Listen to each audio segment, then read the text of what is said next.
He gave up everything for power and status, his wife, his newborn children, and a future that could have been perfect. But what happened when he discovered that the life he had left behind had turned into something much bigger than he could have imagined? Get ready for a story of regret, resilience, and choices that changed lives forever. Before we begin, don't forget to subscribe to the channel and leave a like. Your help is essential for us to continue bringing stories like this. Now, take a deep breath and follow every detail of this exciting journey. The millionaire businessman left his wife and newborn twins without looking back. Years later, when he watched a video on the internet, he felt the ground disappear from under his feet. What was before his eyes was simply unbelievable. Fazenda Macedo, located in one of the most prestigious areas of the interior of Paraná, was almost a private kingdom. Vineyards stretching as far as the eye could see, and centuries-old walls bore witness to entire generations of the Macedo family, a name that carried power, fortune, and an unquestionable tradition. Everything there, furniture, paintings, porcelain, exuded grandeur. But that morning, luxury weighed like a shadow. The air seemed electric as Guilherme Macedo walked through the marble corridors of the mansion. The sound of his footsteps revealed the crucial moment that was approaching. He knew that after that conversation, nothing would ever be the same again. When he opened the door to the main hall, he found his mother, Luisa Macedo, sitting with the controlled elegance of someone who always dominated everything around her. Even without looking up, she made Guilherme aware that she was watching him.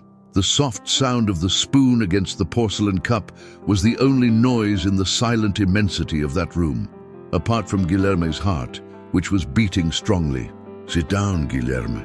We need to talk," he obeyed, maintaining a firm posture, although an almost imperceptible tremor betrayed his emotions. "It's about my situation, isn't it?"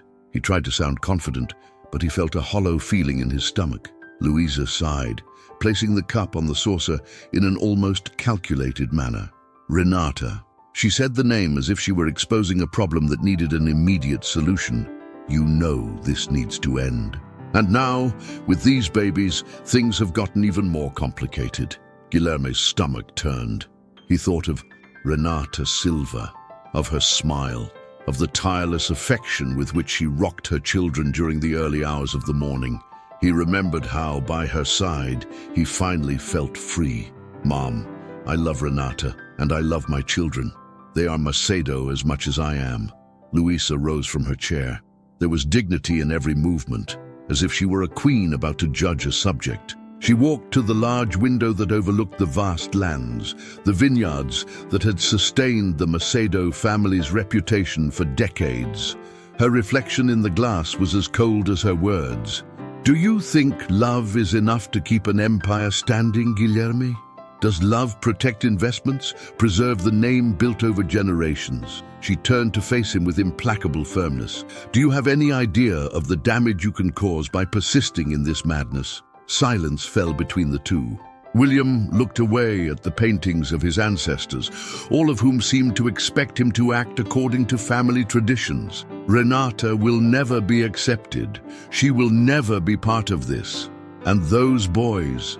Luisa paused tensely, as if she let each word contaminate her son's mind. Guilherme stood up suddenly, his blood boiling. "They are my children, mother. How dare you speak of them like that?" Luisa's eyes didn't change. She didn't need to shout. Her strength lay in the coldness that overflowed in each sentence. With precision, she pulled a leather folder from the table and slid it toward him. "Here are the agreements that will guarantee the future of our family. Expansion of the winery, international partnerships, $3 million contracts ready to be signed. They all depend on one thing: your image." The voice, although low, sounded threatening. "The decision is yours, Guilherme. But remember that every choice has its consequences." He stared at the papers promising extraordinary sums, the Macedo legacy within reach of a signature. If he wanted to keep Renata by his side, he would lose all that inheritance. If he left her, he would destroy the woman he loved, and his children would never truly know him. The clock on the wall read 11:30 when Guilherme felt the gravity of it all. He was surrounded by the grandeur of the Macedo farm, but even more so by the austere presence of Luisa, who remained impassive, awaiting his choice. When the echo of that conversation faded, William understood that there was no turning back. The family empire was in his hands, or rather, it was in front of him like a golden trap. Time passed like sand as Guilherme left the interior of Paraná for the capital, where his family maintained an imposing mansion. There he was received coldly. Luxurious carpets, untouched hallways, and in the center of it all, Luisa Macedo, always with a calculating look. He locked himself in the office, but there was no respite. His mother's voice was still alive in his head. "Finish it, William. The sooner you act, the less painful it will be." Shortly after, he made a brief phone call. In less than an hour, a private jet was waiting for him to take off. During the entire flight, Guilherme remained silent, staring at the orange sunset between the clouds. What would he say to Renata? How would she react? 3 hours later, already in Florianopolis, a car was waiting for him on the road. He got into the vehicle and gave the address, watching in silence as the bustling, illuminated city sparkled outside. Stopping in front of a small building in the historic center of the capital of Santa Catarina, Guilherme felt his heart racing. The facade was simple but well kept. The soft aroma of spices mixed with a faint smell of talcum powder seemed to fill the air. He took a deep breath and walked forward, certain that each step would take him to a point of no return. Renata opened the door with a smile. She was carrying one of the twins in her arms, who let out a sleepy mumble. At that moment, Guilherme felt his chest tighten. That was his life, or it should have been. "You arrived early today." She made room, but noticed that he wasn't moving forward. "Is everything okay? We need to talk." The sentence sounded serious. Renata frowned as she gently rocked the little one in her arms. The living room was simple, but it was full of comfort. On the wooden table, 2 plates were still steaming. A sofa with toys scattered around showed how the house was warmed by love. Guilherme almost backed away, but forced himself to continue. "We can't go through with this." A thick silence fell. Renata blinked several times, not understanding if he was serious. "What?" The baby whimpered, and she cuddled him to calm him. Her other son, who was sleeping in the small hammock near the window, stirred, sensing the change in atmosphere. "I can't give you the future you deserve." His voice was cold, even though it was all a lie. He could, but he chose not to. Renata's heart was seized by a pang of disbelief. "You are their father, Guilherme. We are a family." He looked away, unable to face the pain that was building on her face. "What I feel doesn't matter." His throat seemed to close up. "I can't go on." She took a step back, as if the words had physically pushed him away. Then she understood where it all came from. "Your mother, isn't it?" His silence confirmed it. The baby in his arms was now crying louder, and the other one was also starting to complain. "So that's it," Renata murmured with a bitter laugh. "You abandoned me and the boys for fear of losing money and status." Her voice was not one of hysterical anger, but of deep bitterness. William felt each syllable like a stab. "I have no choice." Renata nodded, tears escaping without her being able to contain them. Then, "Go." 2 words. One final blow. William hesitated, without the strength to ask for forgiveness. Then he turned and ran down the stairs, as if he were running away from the biggest mistake of his life. Renata stood still, listening to their footsteps moving away in the hallway. The babies were crying, but for a moment she was unable to comfort them.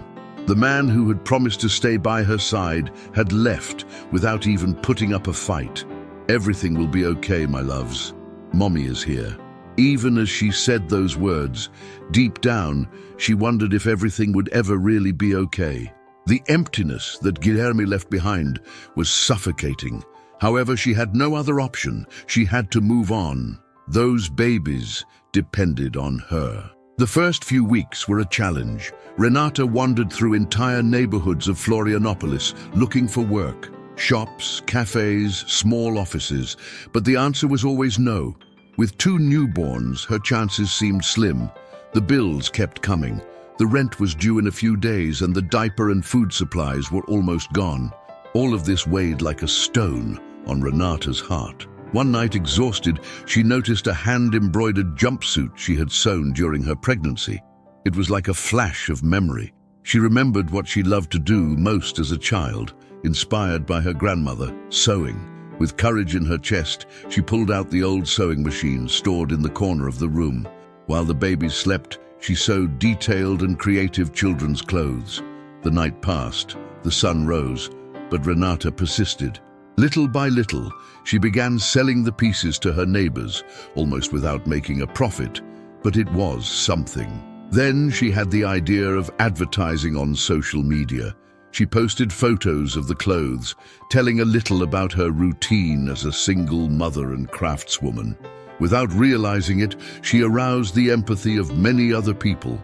One day, she recorded a simple video, showing her dual workload between children and sewing, the tiredness and also the joy of doing something from the heart. Surprisingly, the video spread. People from all over the world became interested.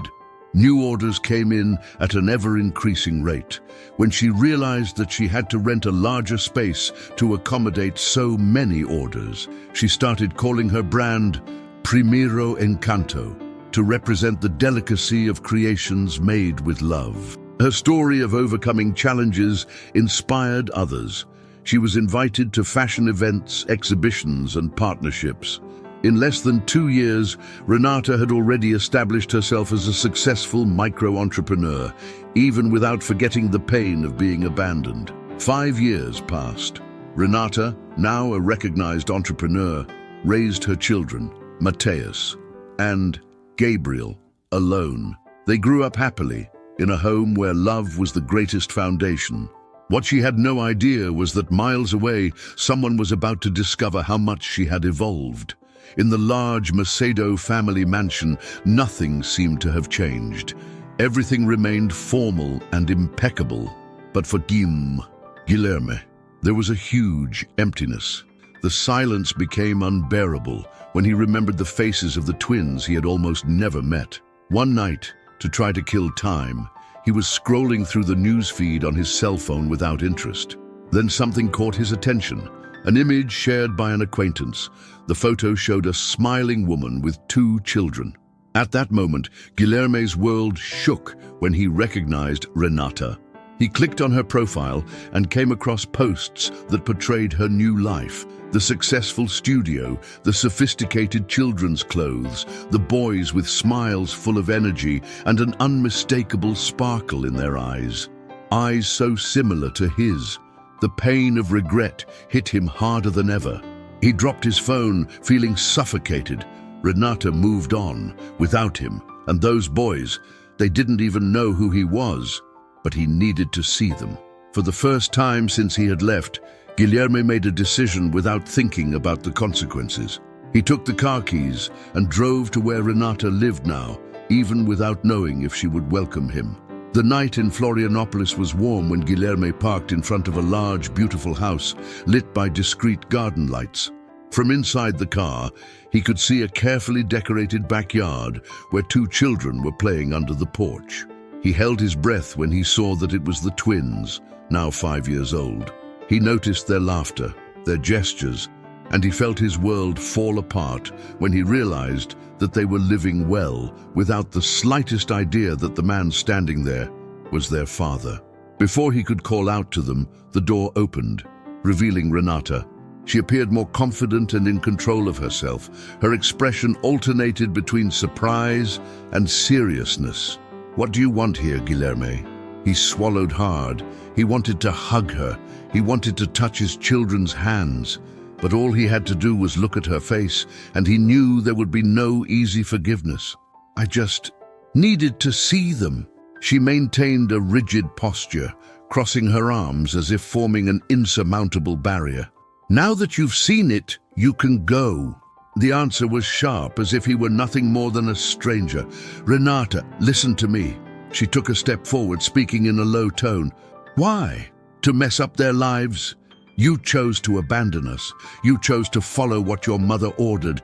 I won't let you show up now and confuse the children. They are happy, and they don't know anything about you." Guilherme felt a lump in his throat. The twins were still laughing, oblivious to the drama unfolding in front of them.